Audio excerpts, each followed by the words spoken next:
Ethan Cole had worked alone on the moon for almost 3 months, and the silence was beginning to get to him. The mining moon was quiet, too quiet, except for the hum of the terraforming machines that kept the air thin but breathable. Each day he moved through the tunnels and domes, checking oxygen towers, repairing cracked panels, and planting small green patches of oxygen-generating plants. It was tedious work, but it was also necessary. If the machines failed, he would be the first to feel it. That evening, as the artificial sun dimmed and shadows crept along the metal walkways, Ethan noticed a faint flicker near the storage pods. He squinted, thinking it was a reflection, until a tiny movement caught his eye. Something was there, something small, almost invisible in the vastness of the empty storage area. Curious, he walked closer, his boots clanging lightly on the metal floor. Then he saw her. She was no bigger than his hand, her skin a soft pale blue and her eyes wide with fear. She looked like she had stepped out of a storybook, delicate and fragile, trembling in the shadows. She froze when she saw him, her body pressed against the wall of the cracked storage pod, and she hissed, a sharp, almost musical sound that made Ethan stop in his tracks. He held up his hand slowly. "It's okay," he said gently, trying not to make any sudden movements.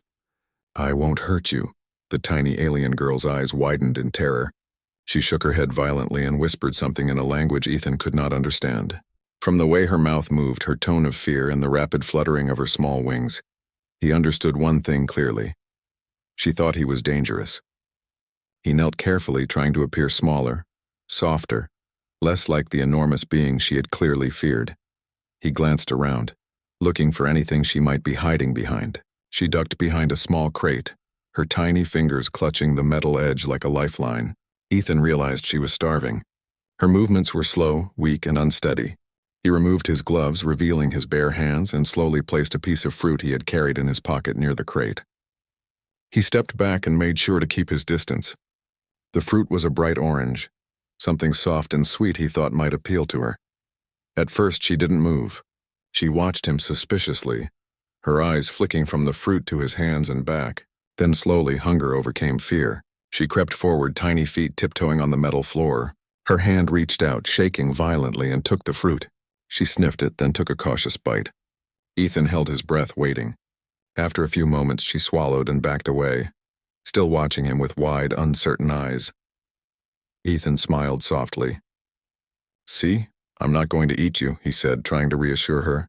She flinched at his voice, but this time she did not scream.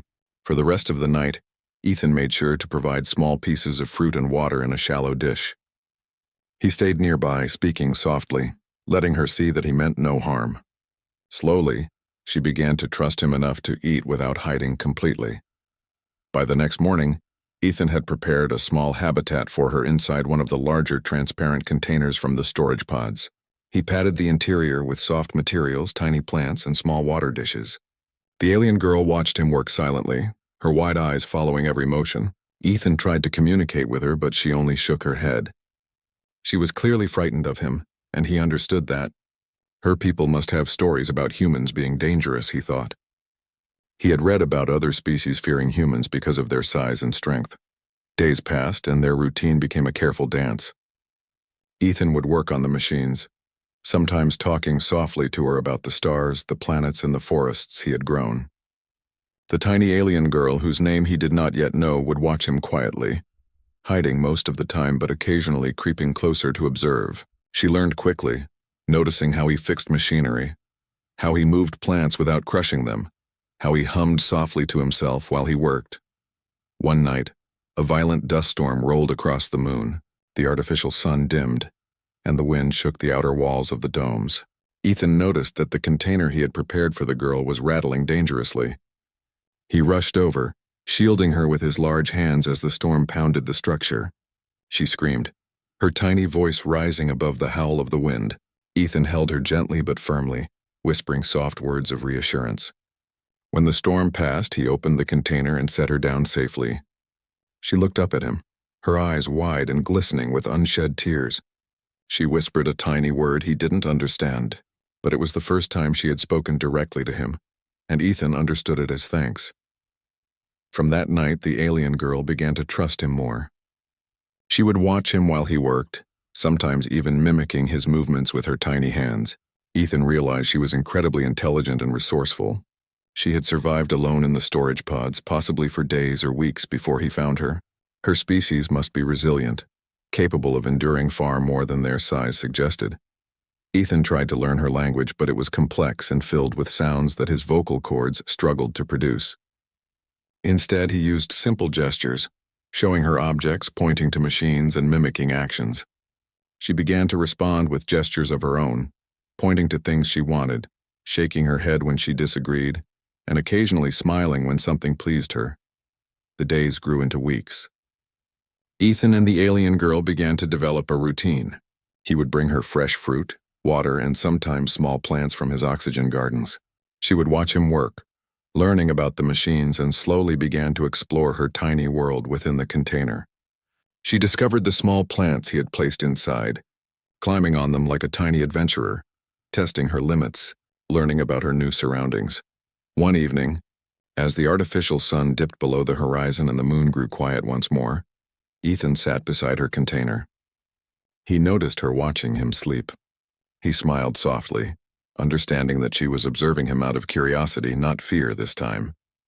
He whispered to her, "You don't have to be afraid. I'll keep you safe." She tilted her head, her wings fluttering slightly as if considering his words. Then in the tiniest voice, almost too soft to hear, she whispered, "Safe?" Ethan nodded. "Yes, safe. I promise." She blinked slowly, absorbing the meaning of the word. For the first time, Ethan saw a spark of hope in her wide eyes, a glimmer that maybe she could trust him completely. Over the next few days, she began to come closer to him. At first, it was just reaching out a hand when he placed food nearby. Then she climbed onto the edge of the container, observing him more directly. Ethan marveled at how quickly she was learning and adapting. Despite her fear, she was brave. She had survived alone, and now she was beginning to trust him, a giant human who could easily crush her by accident. One afternoon, Ethan was repairing a malfunctioning oxygen tower when he felt a tiny touch on his hand. He looked down to see her little fingers brushing against his glove. She had climbed out of the container entirely. For a moment he froze, afraid she might fall or get hurt, but she held on confidently, looking up at him with trust in her eyes. Ethan's heart swelled with a mix of awe and protectiveness. He knew that their bond was growing stronger, built on patience, kindness, and mutual curiosity. She was beginning to see humans not as monsters but as beings capable of care, intelligence, and compassion. And Ethan, in turn, was learning about her species, their fragility, and their resilience. That night, as he settled down to sleep in his quarters, he noticed her tiny silhouette perched on a plant near his bed, her eyes reflecting the soft glow of the artificial lights. She whispered to herself, almost in awe, "He could crush me in one breath." Yet he didn't.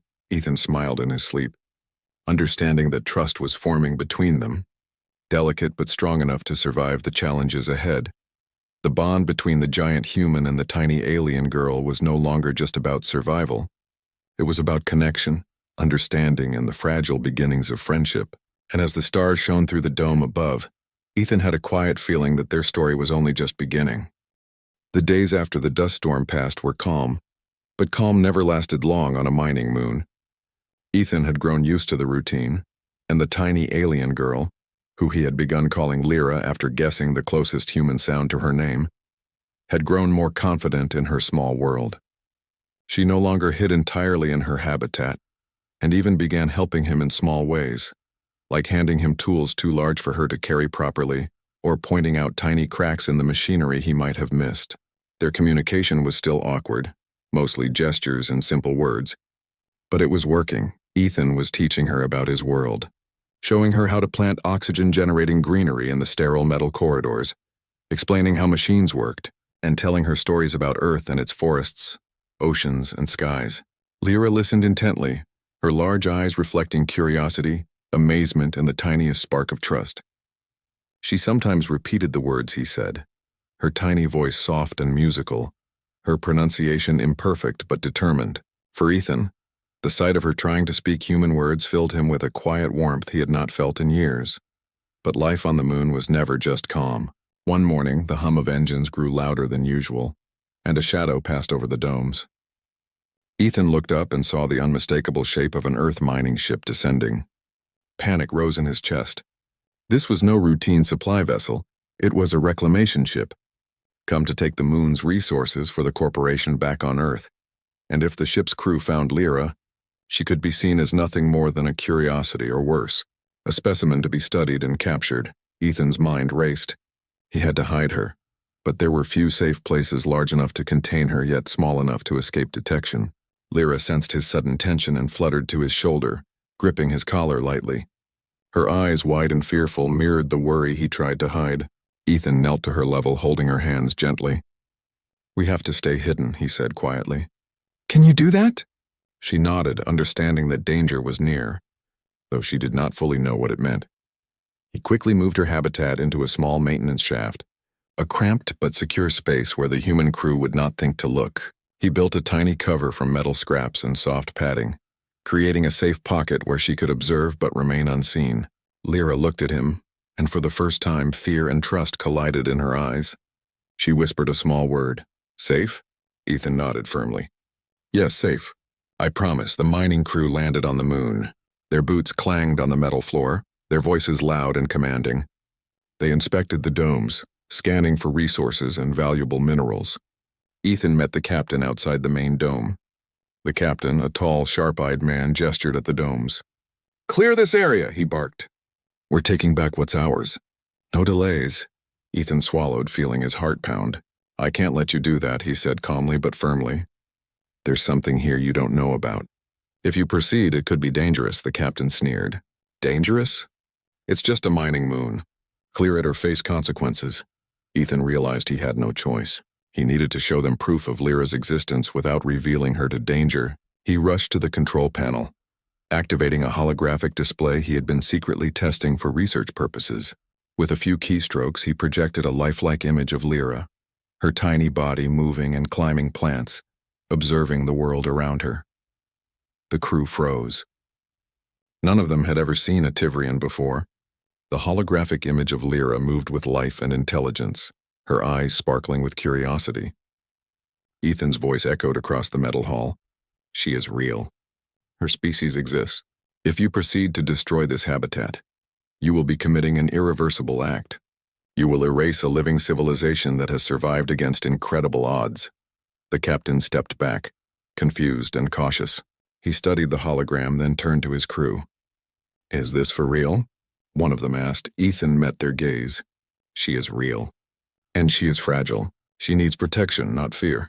I am asking you to leave this moon and respect her world." Silence filled the room. The crew whispered among themselves, unsure how to respond. The captain's face hardened, but finally he waved a hand. "Fine, we leave. But mark my words, human, this is not over. Any delays in the reclamation schedule will be reported." Ethan nodded, relieved. As the ship lifted off, he rushed to the maintenance shaft where Lyra hid. She peeked out, her small face pale with fright. Ethan scooped her into his hands gently. "It's okay. They're gone," he whispered. She looked at him with wide, trusting eyes, and for the first time, she climbed onto his shoulder without hesitation. In the days that followed, their bond grew even stronger. Lyra began exploring more, venturing out of her container while Ethan worked, mimicking his actions, helping him with tiny repairs and even carrying small items too large for her to hold easily. Ethan taught her how to climb carefully, how to observe without touching delicate machinery, and how to stay safe. She learned quickly, demonstrating intelligence, curiosity, and courage beyond her size. One morning, Ethan showed her the green oxygen gardens he had grown. Lyra marveled at the plants, touching the leaves lightly, her wings fluttering in delight. Ethan smiled. "These are for everyone, not just humans," he said. "We can help life grow here, together." Lyra nodded, understanding the sentiment even if she could not fully express it in words. She climbed onto a plant and began arranging leaves and tiny vines, mimicking his careful care. For Ethan, seeing her work alongside him was a moment of pure pride. She was no longer just a frightened creature hiding from danger. She was a partner, a student, and in a way, a friend. Weeks passed, and the mining corporation did not return. Ethan used the time to teach Lyra more about his world, and she, in turn, taught him about hers. She showed him miniature drawings of her people, their homes, and the planets they had once lived on. Ethan realized that humans had unknowingly destroyed her world long ago, and guilt pressed on him, heavy and uncomfortable. He promised himself he would protect her and, if possible, help restore what had been lost. One evening, while watching the artificial sun dip below the horizon, Lyra spoke a complete human sentence for the first time. "You help me," she said softly, her voice musical and trembling. Ethan's heart leapt. "Yes," he replied gently. "I will always help you." Her eyes shone with a mixture of trust, wonder, and relief. For the first time, she allowed herself to rest entirely on his shoulder. Her tiny body relaxed. Ethan held her gently, feeling a connection that transcended size, species, and fear. But their peace was not absolute. A distant tremor shook the moon's surface. Ethan realized that not all danger came from humans. Natural threats, unstable machinery, and unforeseen accidents could still harm them both. He tightened his protective routines, ensuring Lyra had safety at all times. She in turn learned how to anticipate danger, how to hide quickly, and how to signal him when something felt wrong. One night, as they both watched the stars from the dome, Lyra whispered, "I was wrong about humans. You are not a devourer." Ethan smiled softly, stroking her tiny head. "Most humans are not. But even if they were, I would protect you." She looked at him, the faintest smile crossing her face. "You had saved me. Not just my life, my hope."